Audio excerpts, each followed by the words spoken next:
Alright, welcome back guys, Vision here with Blind Entertainment, bringing you guys another video. Today I'm going to be doing my comic book review for a new Image comic, Gideon Falls. Now if that's something you're interested in, or something you want to know my thoughts on, see my reviews about, hit the subscribe button down below and hit the bell icon, that way you don't miss any future reviews on Gideon Falls moving forward. Now let's begin. So we start this issue off with one of our two main protagonists, at least I think he's one of our two protagonists. We start off with Norton, and he's in the woods and he's collecting this piece of wood, and he puts it in this mason jar, and you see him just kind of looking for this piece of wood that he's looking for, and then he comes back to his home and you see he's got them all organized on a giant wall with a mason jar full with a piece of wood in each one, just covering the wall of his apartment or house.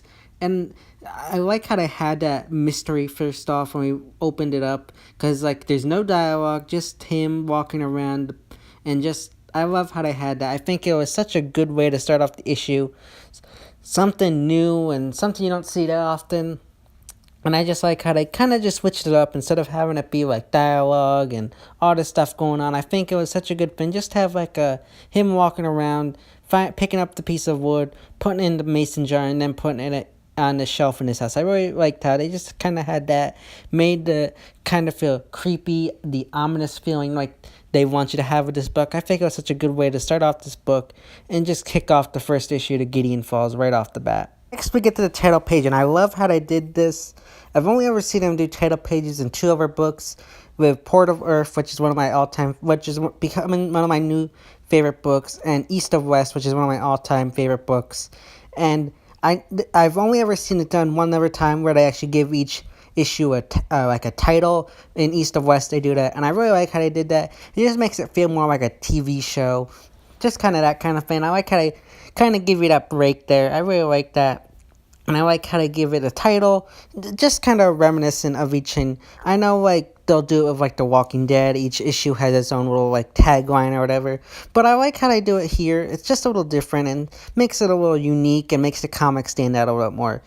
That's just my opinion, but I really like how they did it, and I like it when comics do it. It just makes it stand out a little bit more and makes it look more like kind of like a TV show kind of thing. I really like when they do it like that. But leave your thoughts, opinions. Do you like when they do title card pages in comics, or would you rather them not and just keep it like they do on The Walking Dead with it being on the cover, a little tagline?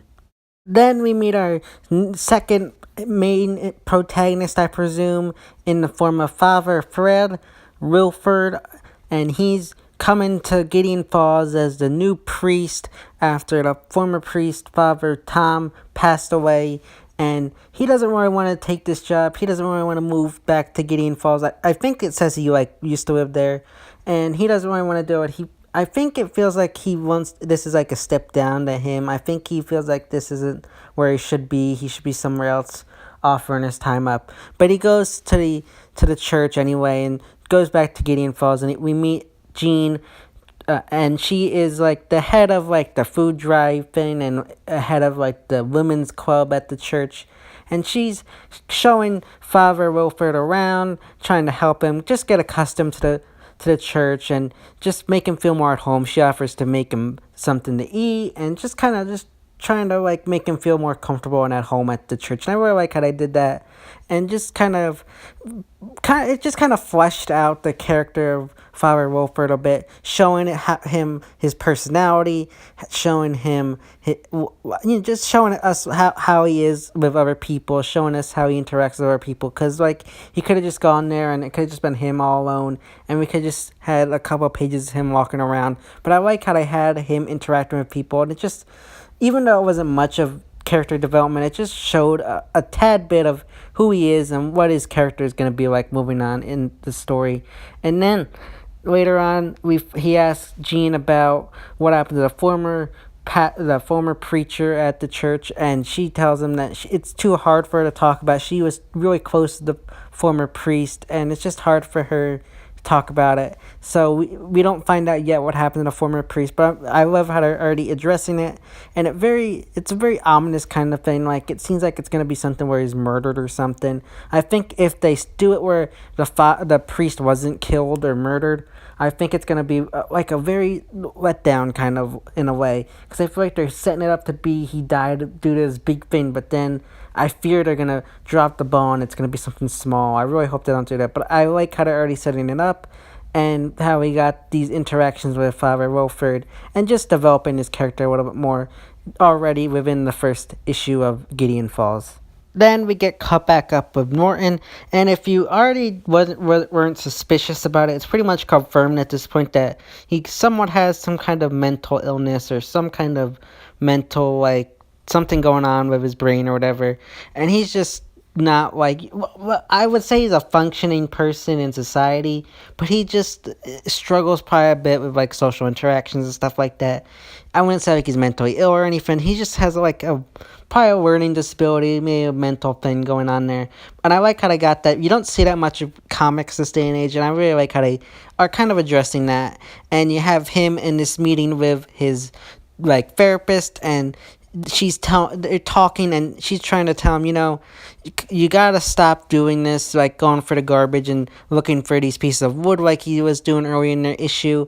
And she's telling him, because if you keep doing this, we're gonna have to readmit you into a psych ward or whatever. And he's already been there, and he doesn't want to do that. And he doesn't want to tell her why he's doing this, because there's a reason why he's doing this. At least to him, there's a reason why he's collecting pieces of wood and putting them in the mason jar. But with all these people who have like these kind of issues, it's probably to him for a reason, but in reality it's really not. And I really like how they're doing that. And he's trying to tell her, well, I don't think he says it to her, but in his head he's saying it like he can control himself, he can handle it, he can do what he's doing. And I really like how they got that. Again, I really like how they're like putting this character in here in this story as a mentally, like, I wouldn't say mentally ill, or I'd say probably more like a learning disability probably person. And I really like how they got that in this story, because you don't see that much in media, and I think it's so important to put it in there sometimes. And I know a lot of people get mad about representation, and I do too, but I think this is a good way to put it in and add it into the story in a way where it doesn't feel forced, and it doesn't feel like they're shoving it down our throat. I think what they're doing here with Norton is a good way of representation, and I think it's a good time to add it into a story like this. And I'm interested to see what goes on with the Norton character moving on in Gideon Falls in the future. Next, we return to Father Wilford at the church, and he's sleeping, and all suddenly in the middle of the night he wakes up and he sees the former priest, Father Tom, sitting there looking at him, and it startles him.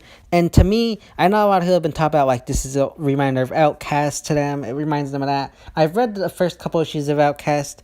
I've been meaning to read it. I just haven't continued with it. I want to continue with it, but to me, this reminded me a lot more of Preacher, the ever AMC show. For some reason, I don't know, something about this gave me Preacher vibes. This whole story in general gave me a lot of vibes like the show Preacher. But I like how they had this kind of supernatural thing going on here at Father Tom. I wonder if it's a dream or whatever. But you have Father Wilford chasing him outside, and he's chasing after this ghost, I would say, and in the background you have Norton kind of talking to himself or narrating at the time, and he's talking about his visions and his dreams that he's had about why he's doing the things he does, and he's a little nervous about it. Like he's doing it because he believes there's a reason he's doing it, and he's a little afraid of why he's doing it. He thinks he's doing it for good reasons, and he's debating telling his therapist what he's doing, but he's not sure if he tells his therapist she'd be on his side or she'd commit him. And I really like how they had that, and he's nervous about that. And then he talks about how in his latest dream he had this vision of this black barn, and at the same time you see Father Wilford at the black barn, and then at the bottom of the panel you see a picture of the black barn, most likely Norton drawing the black barn. And then at the end of the issue you come to this point where Norton is saying how in his latest dream he was with someone and they were working together, and it was part of their mission working together. So I wonder if Father Wilford and Norton will later on, I don't know, I wouldn't say maybe in the coming up issues, but maybe long term down the line they'll end up working together with something, and they're interconnected due to these visions and dreams or something like that. I wonder if that's how they're both interconnected, similar to what they're doing with, like, in Evolution right now, the other Skybound book. I wonder if they're doing something where these two characters are on their own separate journey right now, but later on, probably down the road, they're all gonna converge and have their stories connect later on in the storyline. But I think they'll probably do something like that, and I really hope they do something like that. I think that's very interesting and cool to do with a comic where you have two separate character storylines going on at the same time, and they later on connect like a couple issues down the road. I really like it when they do that. And then at the end of the comic, it ends with him, saying that he sees someone in his dreams standing next to him and they're working together, probably referring to Flower Wilford. And Wilford finds Jean's dead body, and she's got her hand in her chest, and she had a mechanical hand, and it's like jammed in her chest, and she's dead. And I like how they left you on that cliffhanger. I think this is such a good issue to start off. It really captured the creepiness, the mystery, the ominous feeling of the book, and I think it's just a slam dunk first issue, and I can't wait to see where the story goes moving on in the future issues of Gideon Falls. So yeah, guys, that's my review of Gideon Falls issue number 1. If you like this video, give me a big thumbs up and share. And don't forget to hit the subscribe button, hit the bell icon, that way you don't miss any future reviews on Gideon Falls in the future, any other comic content I put out on my channel. This has been Vision Hero Blind Entertainment, and I will see you next time.